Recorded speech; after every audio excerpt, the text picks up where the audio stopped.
Hello everyone, job मंत्रा पे आपका स्वागत है। आशा करती हूँ आपकी तैयारी पढ़ाई सब बहुत अच्छे से चल रही है और इसको और थोड़ा अच्छे से आगे बढ़ाते हुए आज के प्रीवियस ईयर क्वेश्चन को डिस्कस करना स्टार्ट करेंगे। और इस वीडियो के बीच में मैं आपको बताती भी जाऊँगी कि आपको प्रीवियस ईयर किस तरीके से लगाना है। तो आज की वीडियो को स्टार्ट करते हैं। पहला क्वेश्चन है कि कैबिनेट मिशन ने सिफारिश की थी किस चीज़ की? भारत के विभाजन की, अंतरिम सरकार बनाने की या संविधान सभा बनाने की? कौन सी सिफारिश जो है की थी? तो कैबिनेट मिशन ने कभी भी भारत के विभाजन की सिफारिश जो है नहीं की थी। ऑप्शन ए जहाँ पे भी होगा वो हमारा आंसर नहीं होगा। तो ऑप्शन ए, ऑप्शन मतलब फर्स्ट ए में है, हम इसको एलिमिनेट कर देंगे। बी में नहीं है, सी में है, सी को एलिमिनेट कर देंगे और डी को एलिमिनेट कर देंगे। तो अगर हमको इसका पूरा आंसर नहीं भी पता है फिर भी हम एलिमिनेशन के थ्रू इसके सही आंसर तक पहुँच जाएंगे।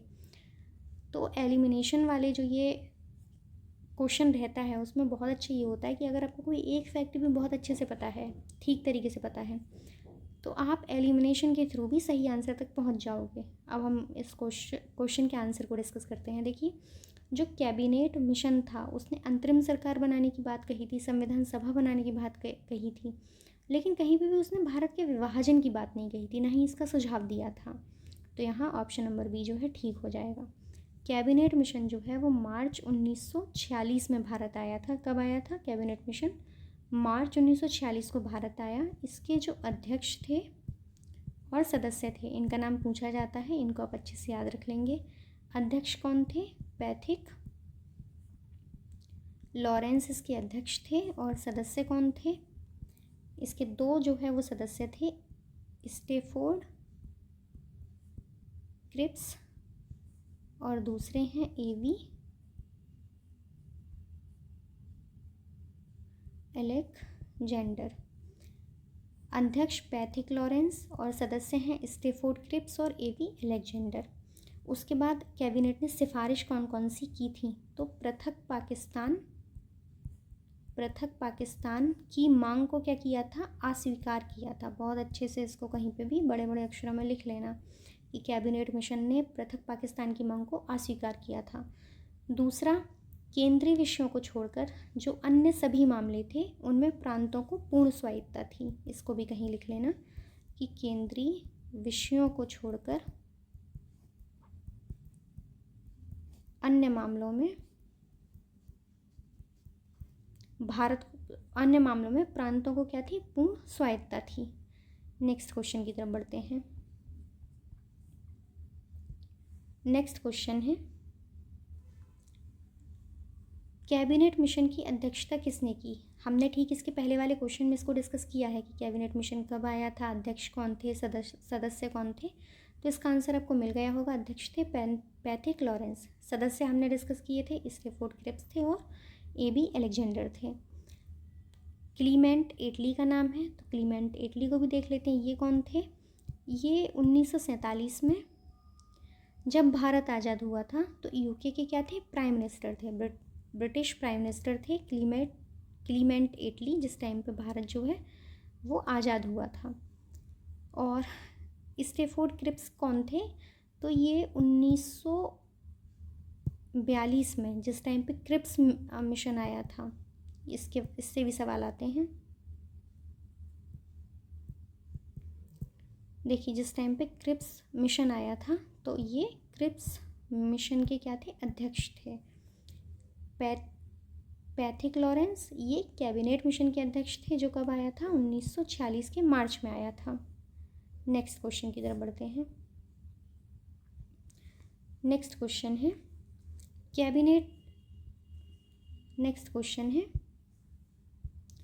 कैबिनेट मिशन योजना में भारत के लिए क्या कल्पना की गई? कैबिनेट मिशन जो आया था उसमें भारत के लिए किस तरह की कल्पना की गई थी कि इन फ्यूचर भारत जो है वो कैसा होगा? वो एक फेडरेशन की तरह होगा, संघ की तरह होगा, महासंघ की तरह होगा, भारत में एकात्मक सरकार होगी या भारत राज्यों का संघ होगा? तो देखिए, जो कैबिनेट मिशन था उसमें जो भारत के लिए कल्पना की गई थी वो संघ की कल्पना की गई थी। अब थोड़ा हम इसके बारे में जानते हैं। कैबिनेट मिशन की जो कल्पना थी तो उसने एक यूनियन ऑफ इंडिया, भारतीय संघ का प्रस्ताव रखा था। किसका प्रस्ताव रखा था? भारतीय संघ का प्रस्ताव रखा था। जिसमें ब्रिटिश प्रांत और रियासतें दोनों शामिल होंगी।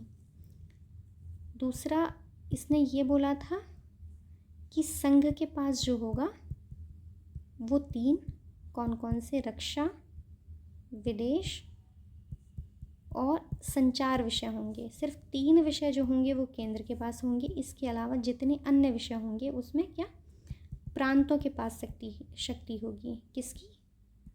रक्षा, विदेश और संचार विषयों को छोड़कर बाकी जो है शक्ति प्रांत के पास होगी। इस प्रकार क्या है, केंद्र क्या होगा? कमज़ोर। तो कमज़ोर केंद्र के साथ क्या होगा? एक संघीय ढांचा, एक फेडरेशन। ये कैबिनेट मिशन में कल्पना की गई थी, पर एक्चुअल में संविधान बनने के बाद भारत कैसा है? राज्यों का संघ है, मजबूत केंद्र के साथ। अब यहाँ से आपने देखा कि अगर आपने एक वर्ड, जो यहाँ पे की वर्ड है कैबिनेट मिशन, जब भी आप प्रीवियस ईयर करें तो कैसे करें? जैसे प्रीवियस ईयर का आप कोई क्वेश्चन लगा रहे हैं तो उसमें जो भी कीवर्ड है उससे रिलेटेड जितने भी फैक्ट हो सकते हैं या जो पिछले एग्जाम में पूछे गए हैं उनको एक जगह लिख के याद कर लें। इधर उधर का पढ़ने से अच्छा है कि आप प्रीवियस ईयर के थ्रू पढ़ें। और वो पढ़ना कैसे है कि आपने कीवर्ड को पकड़ा, वहाँ से जितने फैक्ट हो सकते थे वो लिखे। दूसरा, जो भी ऑप्शन आए हैं और ऑप्शन में भी आपको ये देखना है कि कौन सा ऑप्शन पढ़ना रिलीवेंट है। महासंघ भी हमारे लिए पढ़ना उतना रिलीवेंट नहीं है जितना हमारे लिए संघ और राज्यों का संघ, ये 2 वर्ड रिलीवेंट हैं। राज्यों का संघ इसलिए क्योंकि अभी हम क्या हैं, वो यूनियन ऑफ स्टेट हैं। राज्यों का संघ है। और फेडरेशन क्योंकि ये जो क्वेश्चन है कैबिनेट मिशन उसमें परिकल्पना की गई थी। अब हम नेक्स्ट क्वेश्चन की तरफ बढ़ते हैं। हमारा अगला क्वेश्चन है कि भारत के विभाजन से बचने के लिए अंतिम अवसर के अस्वीकरण से समाप्त हो गया। लास्ट अपॉर्चुनिटी, जिसमें हम पार्टीशन को क्या कर सकते थे? अवॉइड कर सकते थे। वो कब रिजेक्ट हुआ? किसके रिजेक्शन से वो क्या था? लॉस हो गई, जो हमारे पास एक लास्ट अपॉर्चुनिटी थी। क्रिप्स मिशन के आने के बाद, राजगोपालाचारी के फॉर्मूला के बाद, कैबिनेट मिशन या फिर बेवल योजना के बाद।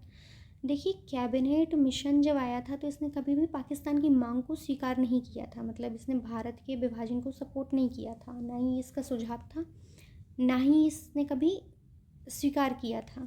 तो कैबिनेट मिशन इस तरीके से एक लास्ट अपॉर्चुनिटी थी, एक लास्ट होप थी कि भारत के विभाजन को रोका जा सके, जो कि नहीं रोका गया।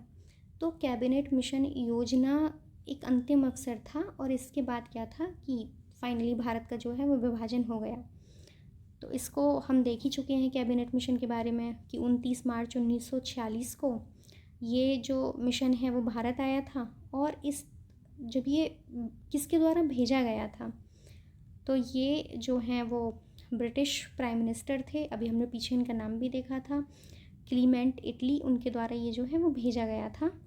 और इससे रिलेटेड जितने भी फैक्ट हो सकते थे वो हमने लगभग पीछे जो क्वेश्चन किए हैं उसमें डिस्कस कर लिए हैं। अब यहाँ से हम देखते हैं कि क्रिप्स मिशन है, इसके बारे में 1-2 फैक्ट लिख लेते हैं। क्रिप्स मिशन जो है वो 1942 में भारत आया था। कब भारत आया था? 1942 में। और इसमें जो बात कही गई थी वो भारत को डोमिनियन स्टेट देने की बात कही गई थी।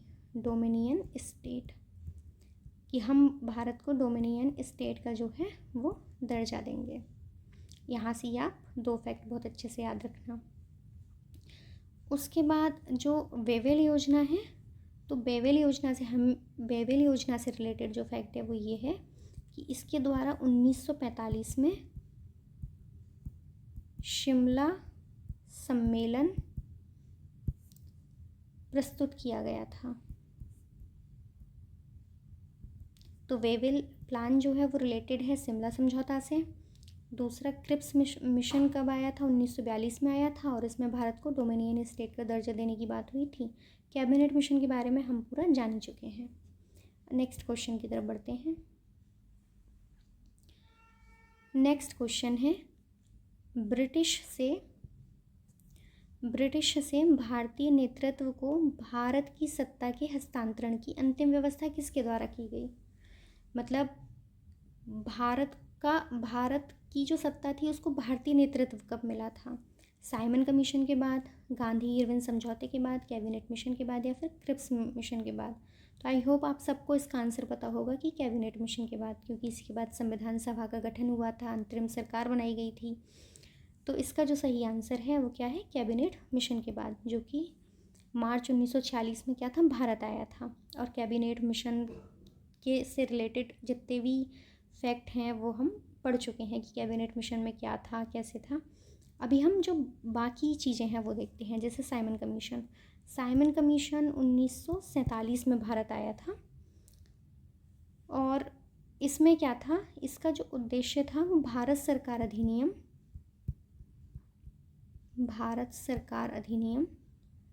1919 की क्या था? समीक्षा करना था। एक्चुअल में ये 1927 में क्या हुआ था? गठित हुआ था। और ये फरवरी, जितना मुझे याद है, फरवरी 1928 में भारत आया था। तो फरवरी 1928 में ये भारत आया, गठित 1927 में ही हो गया था। और इसमें भारत सरकार अधिनियम 1919 की समीक्षा की बात हुई थी कि ये जो भारत सरकार अधिनियम 1919 आया, इसने कितनी प्रगति की है, क्या इसके इम्पैक्ट रहे हैं। दूसरा, गांधी इरविन समझौते के बारे में पढ़ते हैं। तो गांधी इरविन समझौता जो है ये 1931 की घटना है, गांधी इरविन समझौता। तो गांधी इरविन समझौते में क्या हुआ था? एक तो इसमें ये दो चीज़ों को लेके हुआ था मेनली।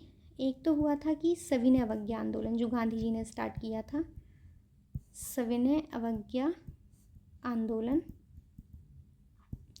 देखिए, एक तो सविनय अवज्ञा आंदोलन को समाप्त करने को लेके गांधी जी सविनय अवज्ञा आंदोलन को समाप्त कर दें। दूसरा, सेकंड गोलमेज सम्मेलन, जो द्वितीय गोलमेज सम्मेलन था, उसमें भाग लेने के लिए। तो आप कहीं पे भी नोट कर लें कि गांधी इरविन समझौता कब हुआ? 1931 में हुआ। क्यों हुआ? सविनय अवज्ञा आंदोलन समाप्त करने के लिए। सविनय अवज्ञा आंदोलन कब हुआ था? 1930 में हुआ था। और दूसरा गोलमेज सम्मेलन जो होने जा रहा था उसमें भाग लेने के लिए। उसके बाद क्रिप्स मिशन, इसको भी हमने डिस्कस कर लिया है कि कब आया था? 1942 में आया था, और भारत को इसमें डोमिनियन स्टेटस देने की, दर्जा देने की जो है वो बात हुई थी। नेक्स्ट क्वेश्चन की तरफ बढ़ते हैं। अगला क्वेश्चन है, ब्रिटिश प्रधानमंत्री एटली ने ये उद्घोषणा कब की कि ब्रिटिश भारत से निकल रहे हैं? एटली ने कब अनाउंस किया कि हम जो है इंडिया को छोड़ देंगे? ये अनाउंसमेंट कब हुआ? 3 जून 1947, 2 सितंबर 1947, 9 दिसंबर 1946 या 20 फरवरी 1947? अभी हाल फिलहाल बात की जा रही है किसकी? ये उद्घोषणा कब हुई थी, अनाउंसमेंट कब हुआ था? तो ये अनाउंसमेंट हुआ था 3 जून 1947। 3 जून 19 नेक्स्ट क्वेश्चन की तरफ बढ़ते हैं। ब्रिटिश प्रधानमंत्री एटली ने उद्घोषणा कब की कि ब्रिटिश भारत से निकल रहे हैं? जो प्राइम मिनिस्टर एटली थे उन्होंने कब ये अनाउंसमेंट किया कि वो भारत को छोड़ देंगे? 3 जून 1947, 2 सितंबर 1947, 9 दिसंबर 1946 या 20 फरवरी 1947? अभी सिर्फ अनाउंसमेंट की बात हो रही है कि अनाउंसमेंट कब हुई थी। तो इसका सही आंसर है ऑप्शन नंबर डी। देखिए, 20 फरवरी 1947 को अनाउंसमेंट हुई थी। अब पूरा हम घटनाक्रम जो है वो जानते ही, अनाउंसमेंट हुआ था, घोषणा हुई थी 20 फरवरी 1947 को कि ब्रिटिश जो है वो भारत से चले जाएंगे, निकल जाएंगे। और इस घोषणा में क्या बोला गया था?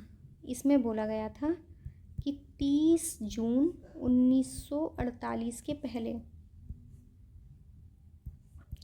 ब्रिटिश भारत को छोड़ देंगे। ये एक डेट बताई गई थी कि 30 जून 1948 के पहले ब्रिटिश जो है वो भारत को छोड़ देंगे। और सत्ता का जो हस्तांतरण था वो समय सीमा के पहले ही हो गया था। मतलब भारत आज़ाद 15 अगस्त 1947 में ही हो गया। मतलब ब्रिटिश ने भारत को 15 अगस्त 1947 को छोड़ दिया। और इसी क्रम में 9 दिसंबर 1946 को संविधान सभा की पहली बैठक हुई। कहीं पे आप लिखते जाइएगा। 9 दिसंबर 1946 को क्या हुआ? संविधान सभा की पहली बैठक। और ये जो पहली बैठक हुई थी, मुस्लिम लीग ने क्या किया था? इसका बहिष्कार किया था, उन्होंने इसमें पार्टिसिपेट नहीं किया था। बाकी 3 जून 1947 इस डेट को वायसराय थे उस टाइम के कौन, नाम बताइए। माउंटबेटन, और उन्होंने भारत के स्वतंत्रता की घोषणा की।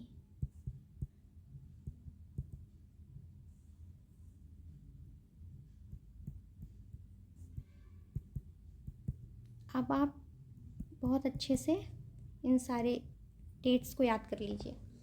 20 फरवरी 1947 को ये घोषणा हुई थी कि ब्रिटिश जो है वो भारत को छोड़ देंगे, और ये जो घोषणा हुई थी उसमें ये बोला गया था कि वो 30 जून 1948 के पहले छोड़ देंगे। लेकिन इसके काफ़ी पहले 15 अगस्त 1947 को ही जो है वो ब्रिटिश इंडिया से चले गए। और ये कि 15 अगस्त 1947 को भारत आज़ाद हो रहा है, मतलब भारत के स्वतंत्रता की घोषणा ये हुई थी 3 जून 1947 में। आई होप आपको क्लियर हो गया होगा। नेक्स्ट क्वेश्चन की तरफ बढ़ते हैं। नेक्स्ट क्वेश्चन है, भारत की स्वाधीनता के समय यूनाइटेड किंगडम के प्रधानमंत्री कौन थे, यूके के प्राइम मिनिस्टर कौन थे जिस टाइम पे भारत आज़ाद हुआ था? Clement Attlee, Winston Churchill, Mountbatten, Harold Wilson. उस टाइम पे कौन यूके का प्राइम मिनिस्टर था जिस टाइम पे भारत को आज़ादी मिली थी? तो ये बात है 1947 की। इसका आंसर है क्लीमेंट एटली। एटली उस टाइम पे यूके के प्राइम मिनिस्टर थे। ये लेबर पार्टी के नेता थे। दूसरा, ये कब से कब तक रहे?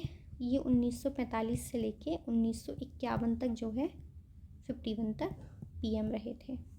और ये कौन थे? लेबर पार्टी के नेता थे। और भारत की स्वाधीनता के समय ये यूके के प्राइम मिनिस्टर थे, भी पूछा जाता है। बाकी जो माउंटबेटन उस टाइम पे कौन थे? ये भारत के अंतिम वायसराय थे। जिस टाइम पे भारत आज़ाद हुआ था उस टाइम पे कौन वायसराय थे? माउंटबेटन। तो ये अंतिम वायसराय हो गए। जब ये अंतिम वायसराय होंगे तो भारत जब आज़ाद हुआ होगा तो उसके कौन होंगे? पहले गवर्नर जनरल। आज़ादी के बाद वायसराय किस में कन्वर्ट हो गए थे? Governor general.